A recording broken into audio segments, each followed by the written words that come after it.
لامي وصل هذا جعدها تاجنا يقال إني والله يدي محاول إنسان معك وده لامي تاجنا لامي جعدها تاجنا نعوي. halkani waa magaalada Muqdisho qofkani waxa uu waqti badan ku bixinayaa si ay isu haleeli lahaayeen qof ay balansanayeen magaalada oo aan lahayn wax address ama sumada tan iyo markii ay meesha ka baxday dawladii dhexe nambareynta ama sumadaynta wadooyinka soo gala ama ka baxa iyo guryahaba waa cudud qayb weyn ka qaadanaysa sugidda amniga iyo fududeynta adeegyada bulshada oo caalamka horumar ballaaran uu kaga tilaabsaday tiknoolajiyada magac bixinta wadooyinka iyo lambarsiinta guryaha ama xardhida guryaha ama sumadaynta guryaha iyo wadooyinka waa muhiim adduunyada maanta qarniga 21aad muhiim ay u tahay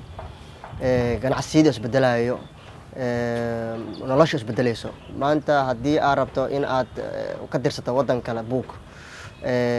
waxaa qoraysaa hal wado zooba bisa qoraysaa luuqa aad deganahay maanta 6 bilan jooga xamar dib ugu salaabtay wadada aan deganahay magaceeda ma aqaano xaafadda aan deganahay waa bari wixii ka sitahay ma aqaano qaybta ka sitahay ma aqaano maxaa yeelay boor cadeynaya ama wax oo sumad cadeynayso ma jirto marka arrinkan waa arrin dawlad inay qabato ay ahayd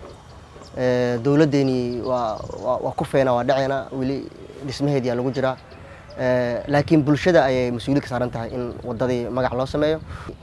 maanta GPS la isticmaalo adduunyada GPS waxa loo isticmaali karaa meel magacaysan GPS waxa la geli karaa wada magac oo magac leh ama meel magac leh marka aniga maanta wadooyinka magac leenahay waa kilometer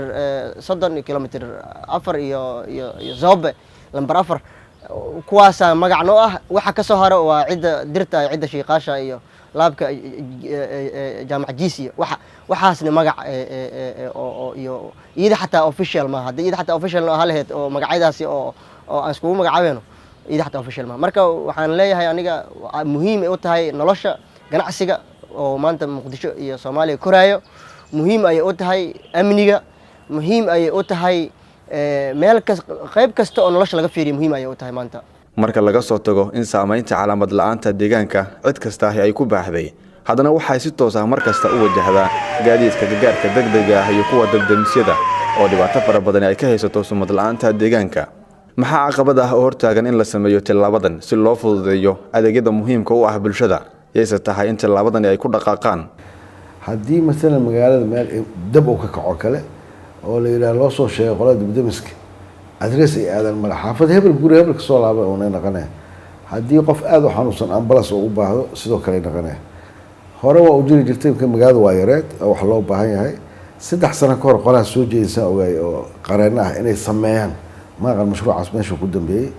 laakiin in muhiimad weyn ay leedahay in la yaqaano adreeska qofka ama adreeska guriga laakiin 3 isteeba ka horeyso iyadoo la sameeyna lama sameey karin guri la bariyo horta naqshada magaalada kaamil oo inay haysato ay ku hortaan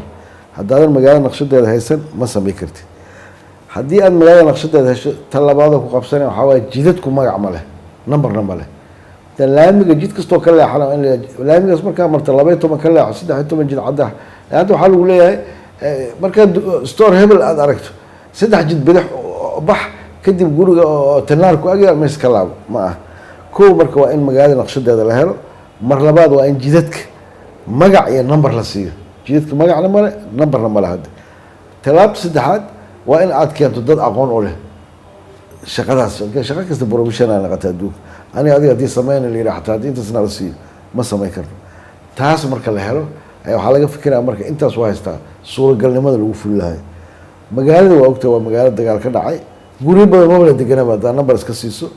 guri badan documentigooda lama haayo guri badan dadka degano dadkii joogay ma aha ma yaqaaniin xataa waa iyo qaxay iska soo degeen wali marka xataa iyaga wax uma raaca kartid oo dhiman karta numberka nabadgelyada xageeda guriga qaar number haba iga qornaa lagu leeyahay xaafadaha qaarna waa ognaa magaalada suuragal maaha inaad ka tagto adoo dawladda hoose ka socdo ama ka socdo wasaaradda arrimaha gudaha ama amniga inaad number ku qorto ma dhici karta xawaaqa jiro waa ognahay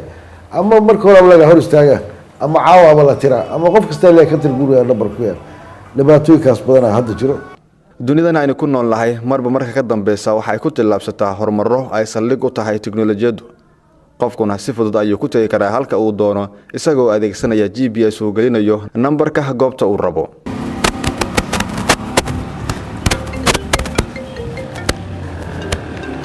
ها walaalkay waa soo dhaqaaqay jidcadaha dheer aan ku soo socda luuqi dheer waa soo dhaafay mootobajaaj waa ii muuqataa caasi egsan ku soo istaagaya waa kula jooga waa ka hor imanaya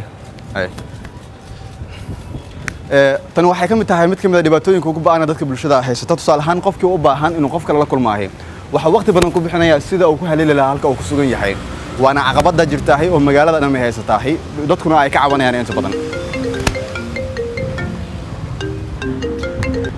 waa kana soo socda ku soo dhawaaya Dhaqana Umar, Goobjoog TV, Muqdisho.